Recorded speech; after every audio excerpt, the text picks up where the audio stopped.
Özümü çox da uğurlu hesab eləmirəm. Bu minvalı axırda da imzalanma olur və imzalama qutarandan sonra da həmin müəllif öz yaxın ətrafı ilə gedirlər kebab yeməyə. Kitabı yumağa. Kitabı yumağa, hə. Üzv olanda sədri Namiq Hüseynov idi. Digər sənət növləri ilə müqayisədə daha çox öz sədrlərini ədiblər tənqid edirlər.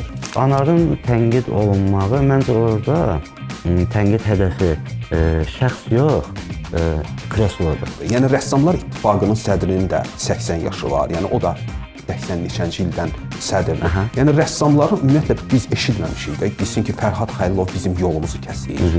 Fərhad Xəlilov bizi çəkməyə qoymur.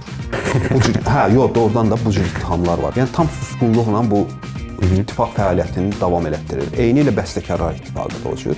Amma biz elə ara sıra belə görürsünüz ki, sakitləşir, sakitlik çökür.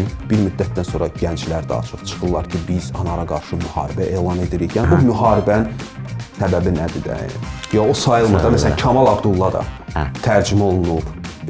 Avropada mənə gəlir elə bir dil yoxdur ki, o dilə tərcümə olunub. Həmin ölkədə də kitabxanalarında yaxud kitab mağazalarında kitab olmasın. Yəni bu sayılmır da, yəni bu yazıçının tanınması demək deyil. Biz heç qarantiya da verə bilmərik ki, məsəl üçün mənim kitabım hardasa xaricdə çap olunsa mən tanınacağam ya yox.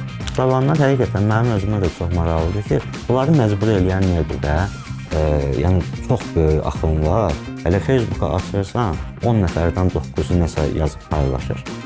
Nəcib Məhfuz məsəl üçün heyran olduğum yazılardandır, amma yaradıcılığını bəyənmirəm.